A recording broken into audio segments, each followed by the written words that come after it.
friends, welcome to episode 47 of Last Stitch Effort. My name is Pacasha, and this is my little knitting podcast, spinning, fibery podcast about using up my stash. The original intent was for it to log me using my stash really well and completely, and that hasn't really been the case, has it? And I'll talk about that later. This is actually, I think, the third time I've recorded this because things are just getting kind of crazy in my head and trying to come out. Okay, so first things first, I'm not wearing any knitwear.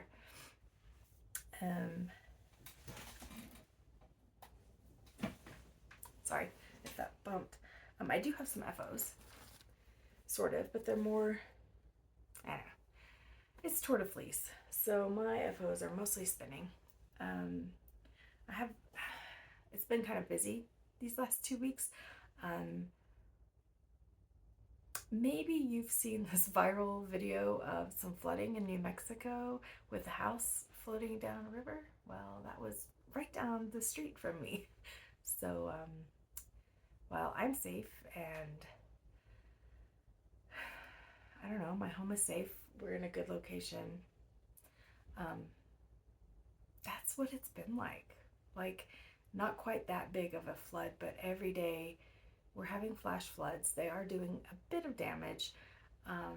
The first one was bad, and while it wasn't as bad as the Texan one, just days before, we did lose people, including 2 children. So it is a very serious situation for us right now, and it's starting to thunder again, and I love the rain. We live in a dry forest. We need the rain, but with our massive burn last year and the flooding since, just that burn scar,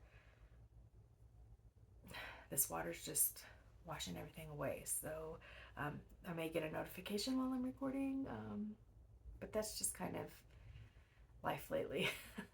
So yeah, and I've had family in town. We've packed up and moved my mom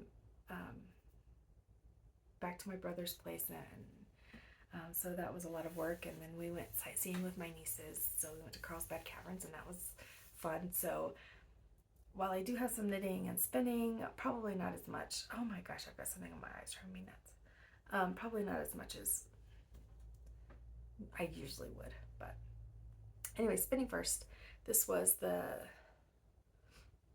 plies that are singles that I showed you last time. This is Quillin Fiber Arts. I don't remember the name of the colorway. It wasn't written on the tag. It's about 8 ounces of a 2-ply, and I think I got kind of a worsted-ish. I still haven't washed this, so it's really not, I don't have an accurate weight or length.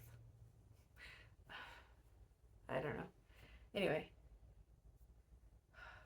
it's always my hair everywhere. At least it kind of, I don't know, it can blend in okay. So yeah, so I don't have, an accurate measurement on that yet, but possibly worsted, and 8 ounces. So I'm hoping close to 200 yards. That's my goal. There's nothing I can do about it now, but so I also finished, I had 2 bags of Hello Yarn Patchwork Kits, so 2 pounds. It's all tangled, and I kind of divided those up by, not by color, but by kind of the feel of things. I did have one that I think is about 4 ounces of one specific color, just little chunks of it, and then all the rest of the softer stuff I spun into this. This is about 1.25 pounds of about 20 ounces, I think, of a 2-ply. Obviously, I had a little more purple when I was plying these singles together in blue. There is some in these other 2, but yeah, that's okay. It's kind of like spin cycle in that way. You never really know what the skein is going to look like. Yeah. So this I'm hoping to make like a big cardigan, a big color work cardigan. Obviously this is not enough to do a cardigan for me, but some color work with like a gray or a brown. I think it would go well with brown. Anyway, that's this. This hasn't been washed either, so yeah, don't really know. And these are just my cotton ties. There's no black in it. Yeah. So that's my spinning.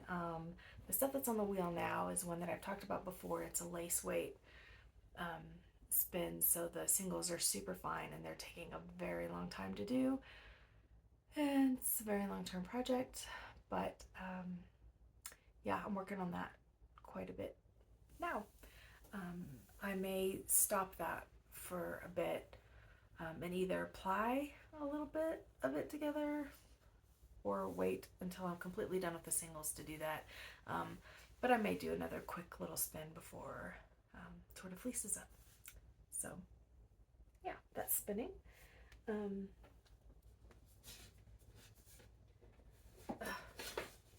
Sorry, I can't get my other sock blockers, so you just get one block sock. I showed these last week, but now I am officially finished with these two socks. This is Laines du Nord Infinity sock in colorway 11, and these are for my daughter. And they're nice and matchy-matchy. I do like them quite a bit. Once again, I never block socks. I just have these for show and tell purposes, for photos. Yeah, so these are going to go in my daughter's box of socks that I'm making her for college. So that's done. I do have some other socks on the go. This pair is by, the yarn is just a typical sock, 4-ply, you know, merino nylon.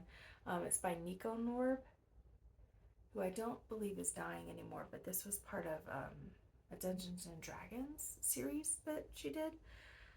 It did come with a mini also, but I'm not using the mini in this pair. Usually when I do a pair of socks, I can get just a full plain pair in about 55 grams. So I'll have like 45 left over to mix with something else. So I may use, oh goodness, the mini that came with that in the second pair, or not.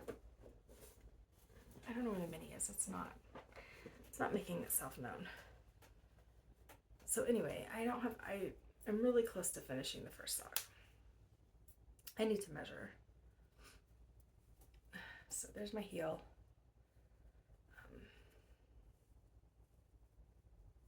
Yeah, just plain 60 stitches with some basic ribbing. These are my work in the dark socks. So if I'm like at a movie or can't really use my eyeballs, this is what I'm working on. And I think these are Zing DPNs, I'm not sure, but they're size 0. I always use size 0 2mm sock yarns, and always DPNs. I don't really like magic loop or anything like that. So that's one whip. Not in a big rush for those though, because I like to have something to work on when it's dark, and I only need so many kinds of socks. So this one, I finished the first sock, this pair, and I haven't even casted on the second sock, and usually I cast on immediately, but I think I was hanging out.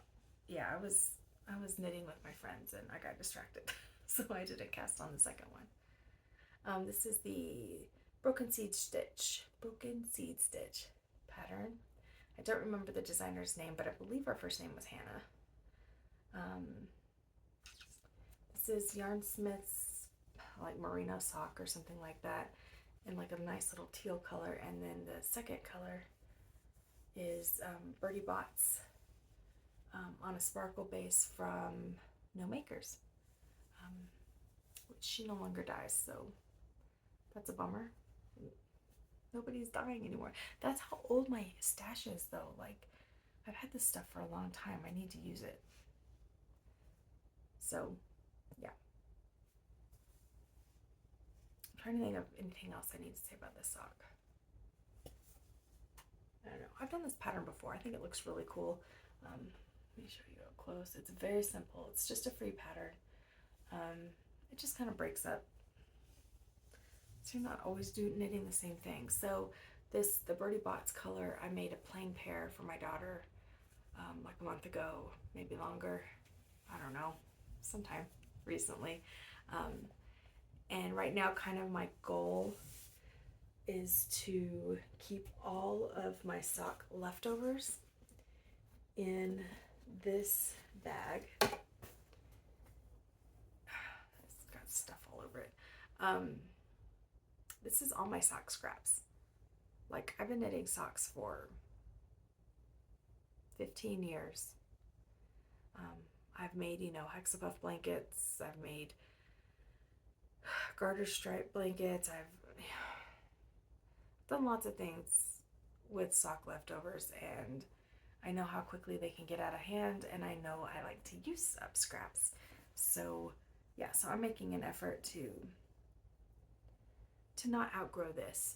Therefore, when I'm thinking of the next sock that I want to do, I'm looking at my leftovers here and pulling something that after I'm done making a pair of socks, say out of this pair, I know that I can use the leftovers with something from here, so that I'm always working down.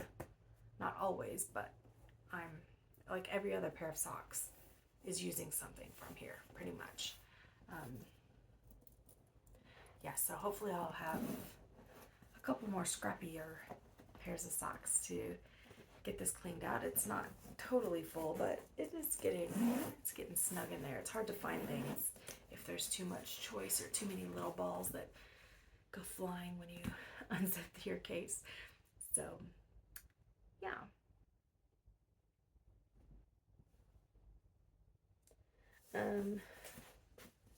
Sorry, I'm kind of nervous about the storm. I'm always nervous about the storm. Like, we're safe. This town is actually doing pretty good. It's just crazy flash floods. Like, we can't catch a break. So many people have lost their homes again. And the floods have moved to other places again.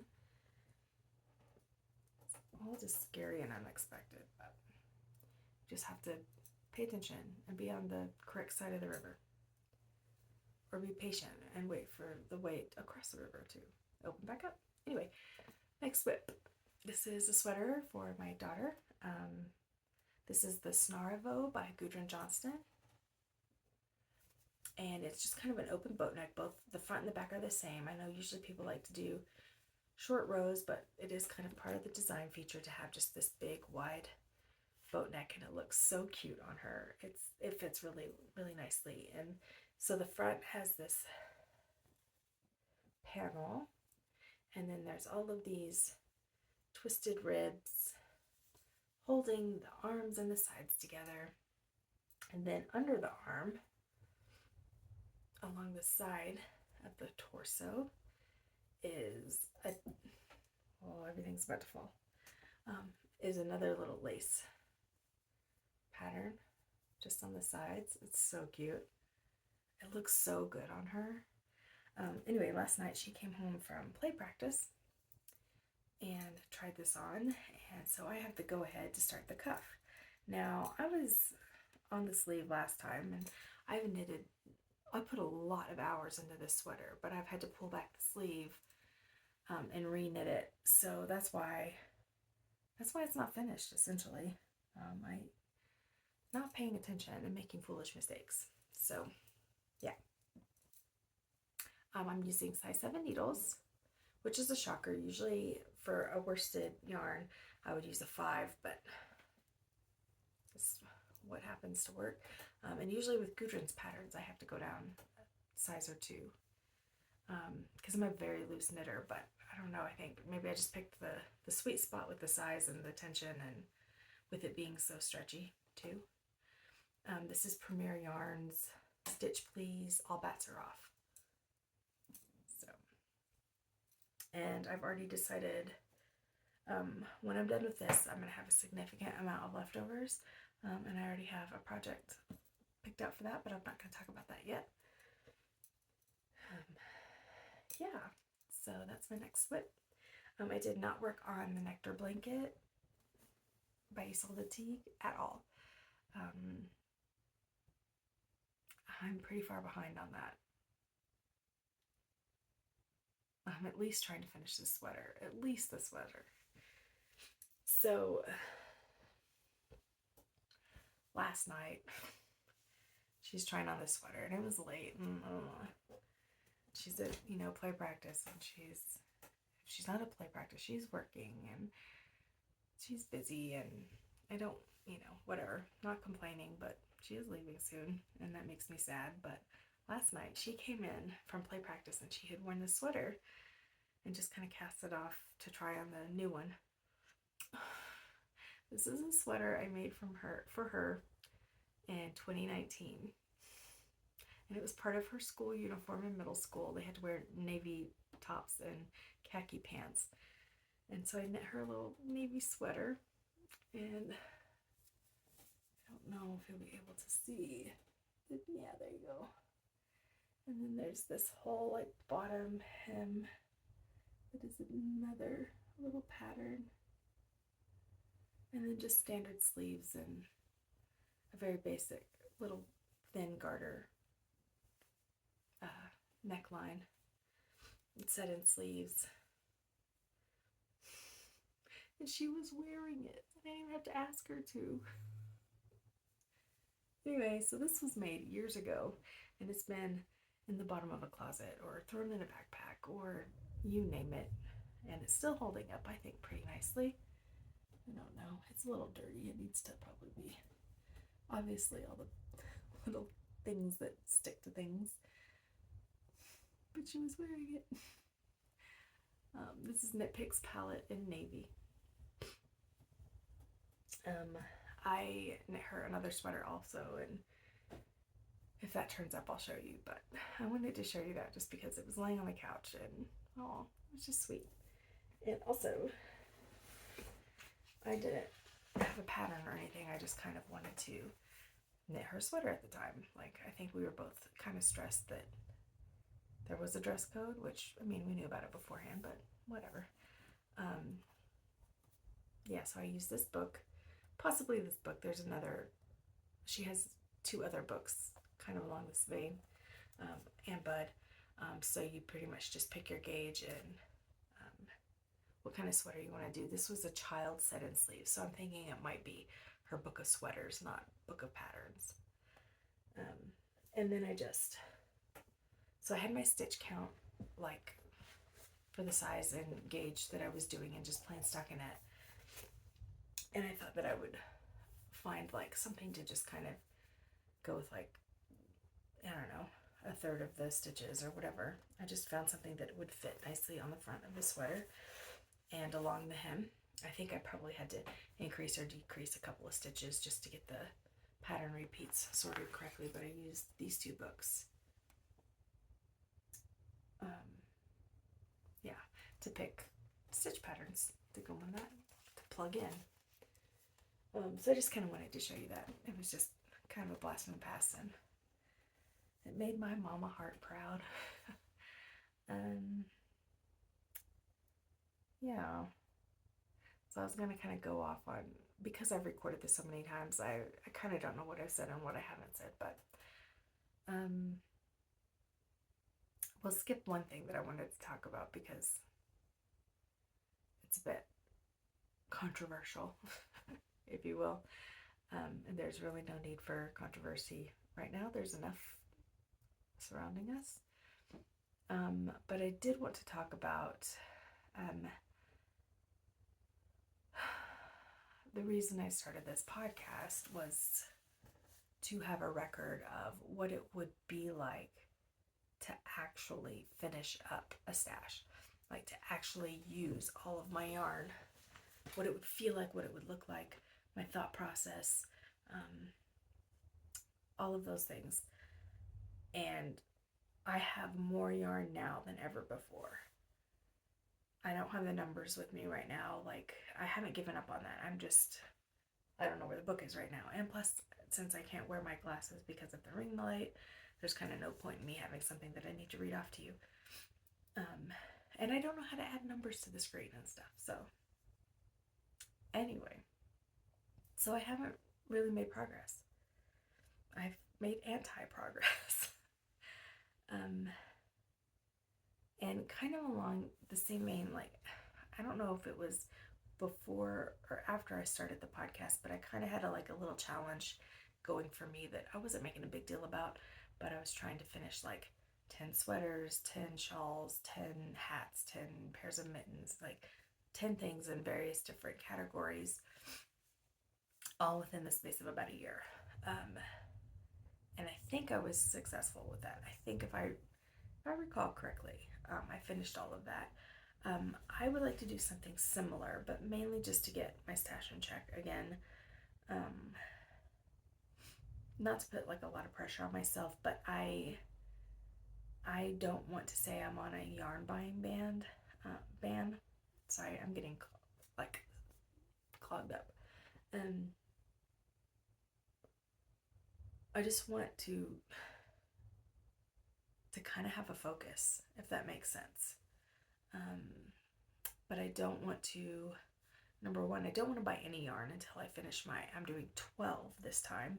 12 sweaters, 12 shawls or cowls. Baby sweaters count with sweaters. The ones I have in my head, none of them are baby sweaters, but hats, mittens, or hand things. What else? Socks, although I could do 24 versus 12. Honestly, I could probably do that with anything.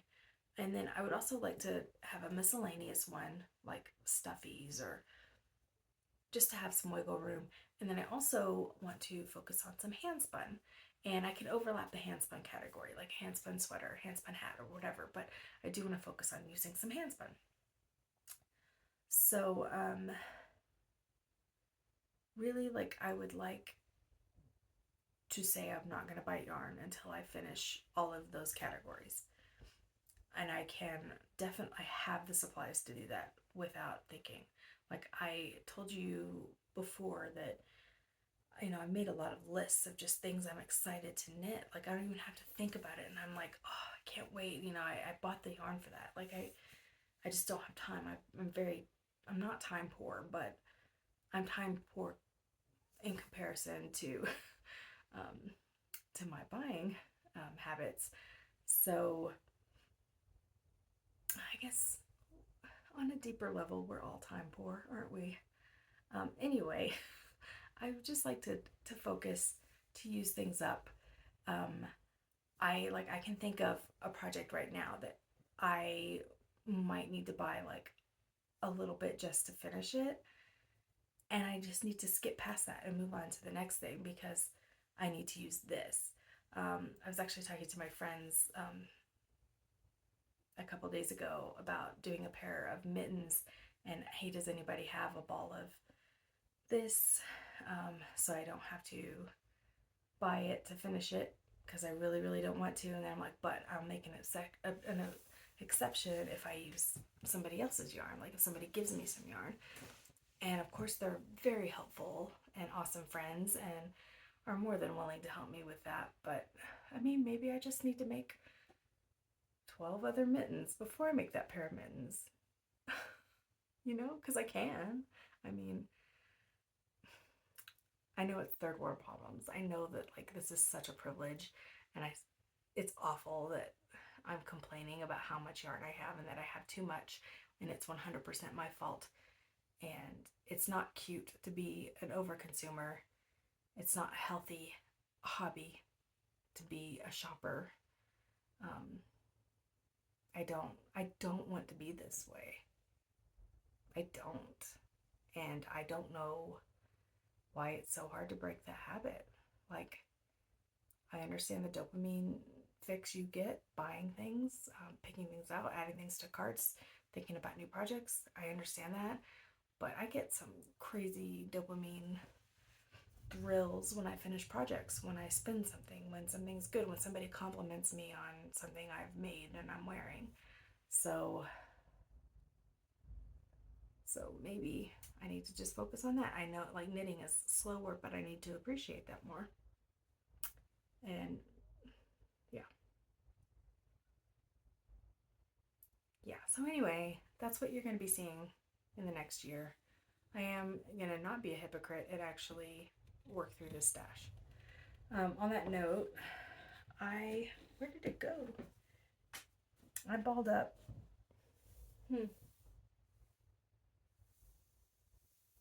Okay, it doesn't matter because it's not here. I don't know where it's at.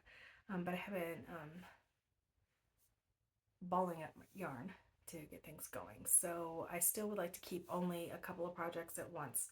I don't do well with a bunch of projects. I can't keep track of things, even making notes, even having a recorded log of things. Yeah, I need to keep only a few projects and a simple pair of socks. Like only, I think I've got 4 projects right now, and that's enough. So that's actually one too many, I think. So please join me. Please join me in actually using up this stash. If you are excited to actually see progress, let me know. Maybe that can be the tipping point for me. I hate relying on other people to make me happy. But maybe you can be the thing that makes me grow up a bit. To me, this is very childish and irresponsible. I'm not saying all stashes are. I'm saying me with my struggle and my mindset and what I like and what my life is like. This is not okay. Yeah, it's not what I want things to be. And I would love to say I don't judge other people for having stashes, but I do get a little judgy. But I mean, that's like, if you're watching this, it's probably not you that I'm talking about. So, like, it's the yarn stash equivalent of a private jet. That's the stuff that I'm talking about. Okay. I need to probably stop talking. This is like a heated thing. Like I get heated myself, going, well, and then being like, well, actually, like this is like, it's not fun to be up here in my head sometimes. Anyway, I'm gonna work on my stash. Join me. I will make progress. I will not disappoint you. I will not disappoint me. I will actually knit through this stash. I think it's going to take 10 years at this point to really, really be like, I don't have a stash. That would be cool. To me, that sounds really cool. Let's see if I can do it. I did reorganize, and I'm super good at cramming things into places. So I have a lot less outside of my cabinet. My goal has always been to keep it in the cabinet, and it's slowly just been growing and growing. And now I've kind of contained it a little bit more. Like, we still have some stuff outside, but not like it was. Yeah, so just going to be more discerning. I'm going to concentrate. I'm going to have a lot of fun, and I'm going to finally knit those things that I really, really want to knit. I just have to finish this damn blanket.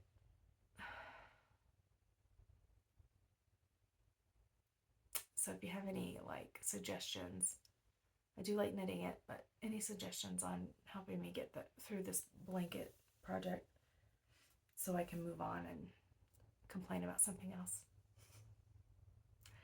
Anyway, we're gonna go to a fundraiser. If you're interested in maybe helping out here, We have something called the Community Fund of Lincoln County, and they directly give money to people here. And I mean, as lovely as it is that people donate, you know, food and water and clothing, like we actually ran out of water. Our water was shut off for a few days. Like that's great, you know, to get these things, because a lot of people have lost. Oh, here comes the rain. A lot of people have lost everything, but honestly, like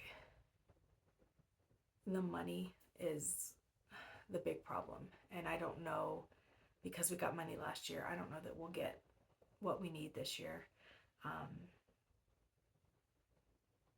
Yeah, and it's getting increasingly hard to build and to revive the life of this town, because insurance is kind of, if you're from like California, or I think maybe the Carolinas are probably dealing with this too, but it's hard when insurance won't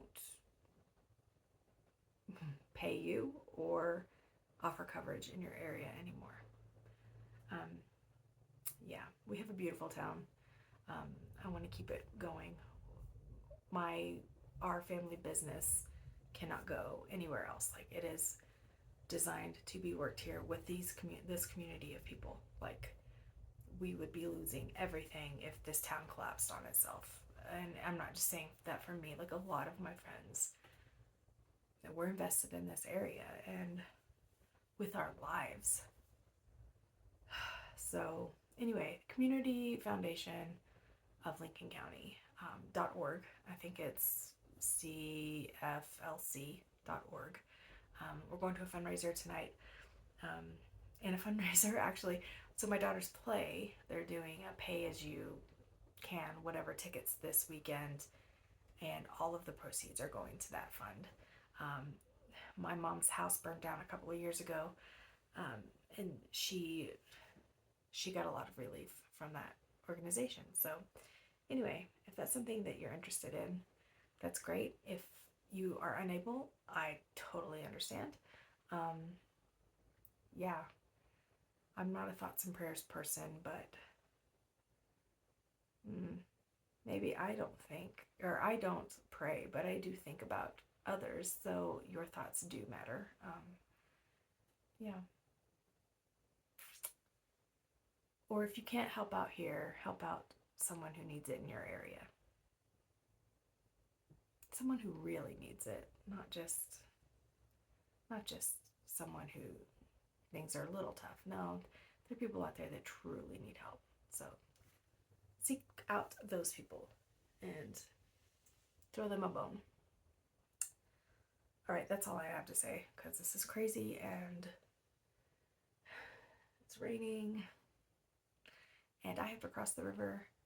Yeah, so that the place where I'm going, like right now, is the place where that house was floating down in the viral video. So we're going there, like right now.